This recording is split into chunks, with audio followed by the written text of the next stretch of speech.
बहुत बहुत बधाई आप दोनों को जीआरएफ होने के लिए सर। सर्वप्रथम अपना सर इंट्रोडक्शन देना चाहेंगे? जी जी, बहुत शुक्रिया।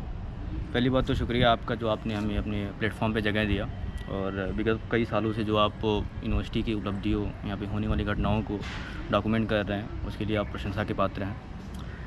Coming to my introduction, my name is Mehtab Khan और मैं महाराजगंज से आता हूँ। मैं मौजूदा समय में सोशियोलॉजी डिपार्टमेंट से अपना पोस्ट ग्रेजुएशन परस्यू कर रहा हूँ, और दिसंबर वाले सेशन में मैंने जीआरएफ क्वालिफाई किया था by scoring 250 marks out of 300। Sir आप बहुत बहुत धन्यवाद विजय सर। मेरा नाम शिवम मिश्रा है। मैंने अपनी स्नातक की पढ़ाई बीएससी बरकतुल्ला विश्वविद्यालय भोपाल से पूरी की है। तत्पश्चात मैंने अपना परास्नातक एमए सोशियोलॉजी इलाहाबाद केंद्रीय विश्वविद्यालय से किया है। सर आप लोग एमए में रहते ही बहुत ही अच्छा लगा जब आप लोगों से मैं मुलाकात किया। आप सोशियोलॉजी विभाग में बहुत अच्छे होनहार स्टूडेंट्स माने जाते हैं। आपके लोग काफ़ी प्रशंसक हैं। एमए में ही रहते आप लोग जीआरएफ यूजीसी की जो परीक्षा होती है उसको आप लोग क्वालिफाई किए। कैसा मतलब लग रहा है अब कि आपने जो अचीवमेंट है कि एमए में रहते ही आपने यूजीसी परीक्षा को क्वालिफाई किया है? देखिए, ये कोई भी परीक्षा पास करना हमेशा एक सुखद एहसास होता है। और रही बात यूजीसी पास करने की एमए में रहते हुए, तो फ़िलहाल मुझे लगता है कि यूजीसी की पढ़ाई अगर आप 6 महीने डेडिकेट कर दें खुद को, तो बहुत मुश्किल नहीं होता है, बशर्ते कि आपके पास राइट मटेरियल हो, राइट गाइडेंस हो और आप डेडिकेटेड हों। तो हालांकि नॉन सोशियोलॉजिकल बैकग्राउंड से होते हुए भी हम लोगों ने किया था।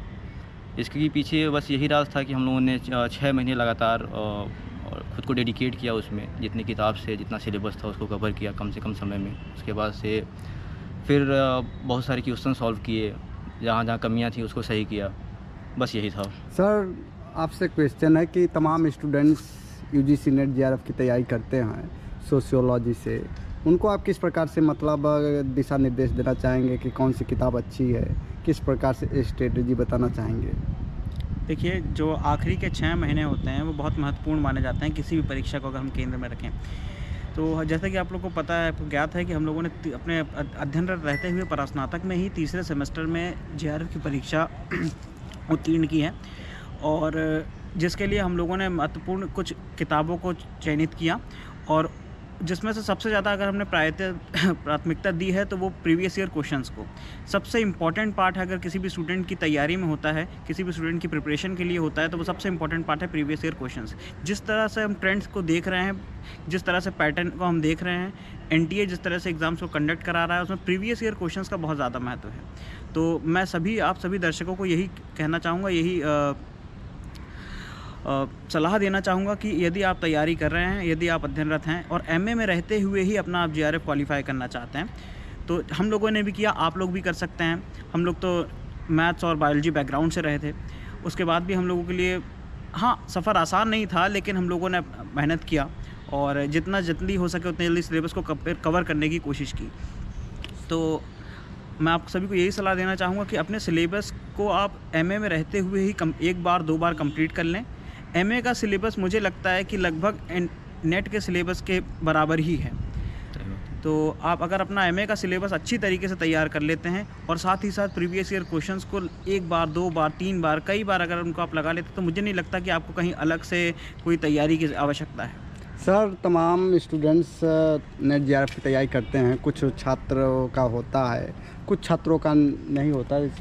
नियर अबाउट 6 या 7% यूजीसी जीआरएफ मांगती है। काफ़ी युवा पीढ़ी डिप्रेशन में चली जा रही है, उनको आप किस प्रकार से मोटिवेट करना चाहेंगे? देखिए, ये तो हर एग्ज़ाम के साथ होता है कि कुछ ही सीट्स होते हैं जिसमें कुछ जो सबसे होनहार लोग होते हैं वही चयनित होते हैं। तो उनके लिए मैं यही कहना चाहूँगा कि आप जो है बस कंसिस्टेंसी बनाए रखिए, तैयारी में मेहनत करते रहिए, बाकी हौसला बांधे रखिए। एक न एक दिन अगर आप मेहनत करते रहेंगे तो ज़रूर हो जाएंगे।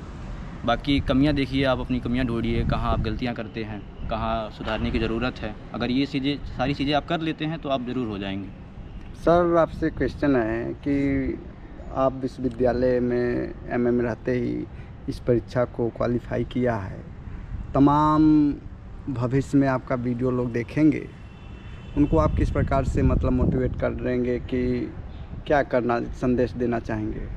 देखिए, मेरा उनके लिए सिर्फ एक ही संदेश है, जो आपका मूल उद्देश्य है जीवन में, उससे आप विचलित ना हो, उससे आप भटके ना। उसके तदुपरांत आपको जो भी ठीक लगता है आप कर सकते हैं। आपको घूमना पसंद है, आप घूमिए। आपको पार्टी करना पसंद है, आप पार्टी करिए। आपको दोस्तों के साथ समय बिताना अच्छा लगता है, आप समय बिताइए। मैं ये नहीं कहूँगा कि अगर आप किसी भी परीक्षा की तैयारी में अगर आप संलग्न हो जाते हैं, मग्न हो जाते हैं, तो आप सब कुछ अपना व्यक्तिगत जीवन जीना ही छोड़ दें। तो मैं आपको यही सलाह देना चाहूँगा कि आप अपनी तैयारी के दौरान खुद को आइसोलेट ना कर लें, खुद को कमरे में बंद ना कर लें। आपके पीछे किसका हाथ रहा जेआरएफ में, जो सबसे ज़्यादा महत्वपूर्ण योगदान दिया? हमारी सफलता का श्रेय मैं एक दूसरे को देना चाहूँगा, अपने मित्र मेहताब खान को देना चाहूँगा, अपने साथियों का। एक आध दो नाम लेना चाहेंगे? हाँ, जैसे सब सर्वप्रथम श्रेय अगर जाता तो मेरे माता पिता को जाता है। तो उनके बाद अगर किसी को श्रेय जाता है तो जैसे मेरे दोस्त हैं, मेहताब है, अंजलि है और असित हैं। सर आप देखिए, जैसा कि इन्होंने कहा कि सर्वप्रथम तो श्रेय मैं दूंगा अपने गुरुजनों को दूंगा, माता पिता को दूंगा। उसके बाद से जितने दोस्त थे जिन्होंने हमें मोटिवेटेड रखा, एक दूसरे से डिस्कशन के दौरान जो भी चीज़ें आई उसने काफ़ी हेल्प की। जैसे कि शिवम जी हैं, इन्होंने कई सारे नाम लिए, अंजलि लिया। जैसे कि हम लोगों का कॉमन ग्रुप है, कॉमन फ्रेंड है, उन्होंने भी नेट क्वालिफाई किया था, कुछ मार्क्स से उन लोगों का रुक गया था।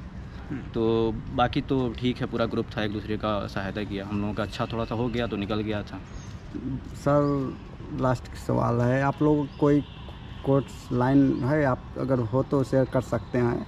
तमाम आपके बच्चे, तमाम छात्राएं सुनने के लिए बेताब हैं कि कोई भी आता है तो उनसे एक आध दो लाइन भी पूछ लिया करिए। आप लोग शेयर करना चाहेंगे? देखिए, जैसा कि आपने कहा कि बहुत सारे स्टूडेंट डीमोटिवेट हो जाते हैं जी। तो उनके लिए एक जॉन एलिया की शायरी है जी कि बेदिली क्या यूं ही दिन गुजर जाएंगे, जी सिर्फ जिंदा रहें तो मर जाएंगे। तो आपसे गुजारिश है कि बस ज़िंदा मत रहिए, ज़िंदगी एंजॉय कीजिए। बाकी तो सफलता मिलना ना मिलना वो तो फिलहाल बहुत सारा आपकी मेहनत पे डिपेंड करता है, बहुत सारा किस्मत पे डिपेंड करता है। सर आप काफ़ी खूबसूरत भी हैं, बहुत ही स्मार्ट भी हैं। देखिए, छात्रों का क्या मतलब, ये खूबसूरती का राज क्या है? देखिए, beauty lies in the eyes of beholder, और आपको खूबसूरत लगता हूँ जी। इसके लिए बहुत शुक्रिया आपका जो आपने मुझे कम्प्लीमेंट दिया। बाकी सबके अपने अलग अलग परसेप्शन हो सकते हैं।